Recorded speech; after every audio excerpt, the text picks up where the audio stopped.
they thought chopping down my trees would be the end of me. What the HOA didn't realize was that those same shade trees they destroyed were tangled into a power grid agreement, and their little stunt set off a chain reaction that brought in the utility company's lawyers. But before all that unfolded, let me take you back to the morning this nightmare began.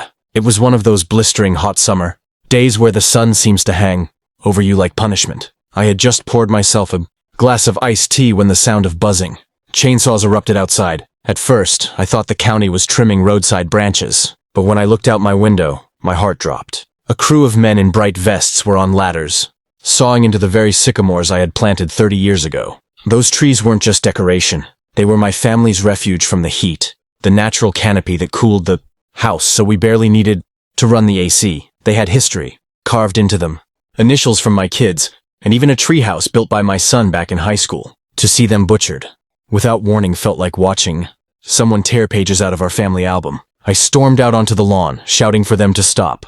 The men looked uncomfortable but kept cutting. Their foreman, clipboard in hand, said they were acting under orders from the HOA president, Patricia Hendress. She had authorized removal for aesthetic uniformity. My jaw nearly hit the ground. Uniformity? Those trees are on my property, I snapped. But the workers shrugged. They had paperwork stamped with the HOA's seal. Patricia herself soon strutted up the sidewalk, arms crossed, that smug little smirk she always wore when she knew she had backup. Those trees were an eyesore, she said flatly. They dropped leaves into everyone's gutters. Consider this a community service. I could barely contain my rage, as I told her she had no legal right to destroy what wasn't hers. She rolled her eyes and waved her hand like I was a toddler throwing a tantrum. By the time the chainsaws quieted, 2 of my sycamores lay in heaps on the ground, branches scattered like corpses. What Patricia didn't know was that those trees weren't just mine. Years ago, the power company had paid me to maintain them because they shielded the main transformer from direct heat exposure. Cutting them wasn't just vandalism. It was a breach of contract. And that single fact would soon flip the entire HOA upside down. The silence after the chainsaws stopped was deafening, like the neighborhood itself was holding its breath. My yard looked stripped bare, the shade gone in an instant, and the summer sun beat down mercilessly on what was once my sanctuary. But as furious as I was, I knew better than to lash out blindly. Patricia thought she had won, but she didn't know I had something in writing. Something powerful. I dug into my old filing cabinet that same evening and pulled out a folder marked Utility Agreement, 1994. Inside was the contract signed between me and the local power company. Back then, they'd approached me because the placement of my property sat right beside their main transformer for the subdivision.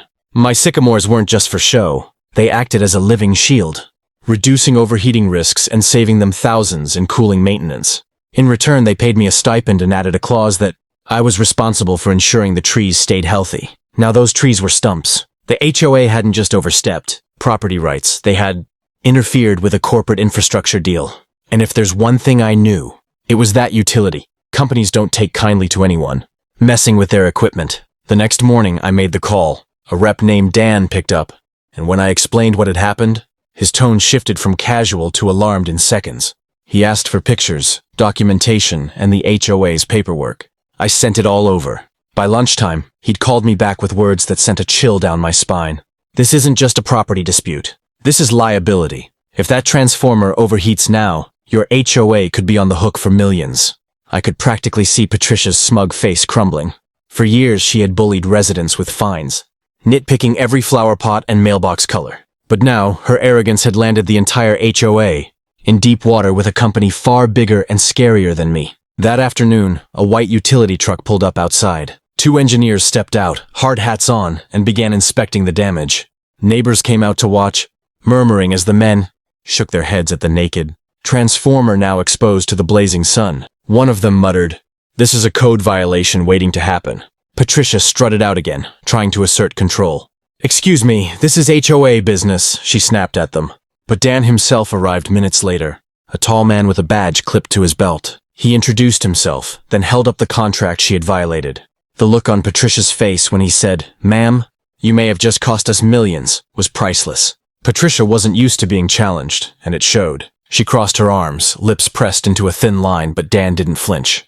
He pointed at the bare transformer box exposed to the beating sun. "Those trees acted as a thermal buffer.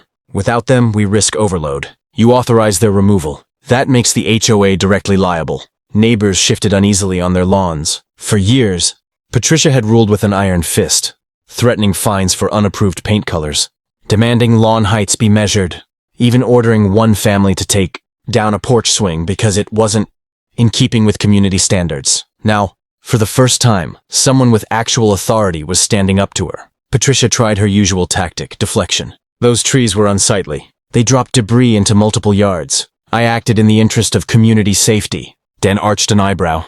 Community safety? By tampering with regulated equipment? I don't think so.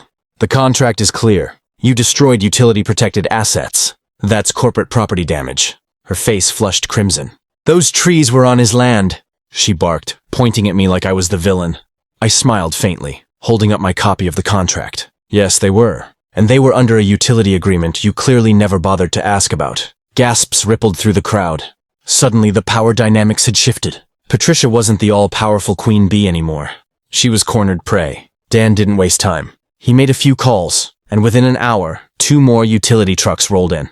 Workers in reflective gear began setting up monitoring equipment around the transformer. Neighbors whispered as the crew marked hazard zones with bright orange tape. One of them muttered loud enough for everyone to hear, "If that thing overheats, the blackout will hit every home in this subdivision." The HOA board members, who usually cowered behind Patricia, were now looking pale. One of them, a thin man named Gerald, stepped forward nervously. Perhaps we should discuss a resolution before this escalates further," he stammered. Dan's reply was icy. "Too late. Damage has been done. Our legal department will be contacting your HOA directly." Patricia sputtered. "You can't sue us. We're a volunteer board." But Dan corrected her with a smirk. "Volunteers or not, you signed binding documents. Liability doesn't vanish because you don't like the consequences." The crowd was silent, except for the cicadas humming in the heavy heat. For once, Patricia had no comeback. She stormed back into her house, slamming the door, but the damage was irreversible. And little did she know, the lawsuit that followed wouldn't just strip her power, it would expose years of her corruption. News travels fast in a small community, but nothing spread quicker than the rumor that the HOA was being dragged into court by the power company. By the end of the week, every mailbox in the neighborhood had a notice. Mandatory HOA meeting, attendance required. Folks who usually avoided these gatherings were suddenly eager to show up, eager to see Patricia squirm. The community hall was packed. I sat near the back, letting the tension build. Patricia marched to the podium, her posture stiff, but her eyes betraying the panic she tried to hide. She cleared her throat. "We are addressing an unfortunate misunderstanding with the utility company." A wave of murmurs rolled across the room. One neighbor, Mrs. Coleman, stood up. "Misunderstanding? My husband works at the plant. He says we could have lost power for weeks if that transformer failed. You put us all at risk." Others joined in, voices rising. People who had stayed silent for years were suddenly emboldened. Complaints poured out, fines, threats, ridiculous restrictions. Patricia tried to gavel the room into silence, but the crowd had turned. Then the real blow came. A lawyer from the power company entered, briefcase in hand. He strode to the front and addressed the room. "Ladies and gentlemen, your HOA's unauthorized actions resulted in damages to corporate property. We are filing suit not only against the association, but also against individual board members who approved the tree removal." Gasps erupted. Board members looked like they'd swallowed glass. Gerald raised a trembling hand. I didn't approve anything." "She did this on her own." He pointed at Patricia, and suddenly, all the finger-pointing began. The board turned on her like vultures. Patricia slammed her hands on the podium. "I was acting in the best interest of the neighborhood." The lawyer calmly replied, "Intent doesn't erase liability." The room exploded into chaos. People shouted for Patricia's resignation. Others demanded an audit of HOA funds. In the midst of it all, I sat back, arms folded, watching the empire she had built crumble in real time. Within weeks, Patricia was ousted as president, facing not only the power company's lawsuit but also a class action suit from residents for misuse of funds. The HOA's stranglehold weakened, and for the first time in years, people felt free.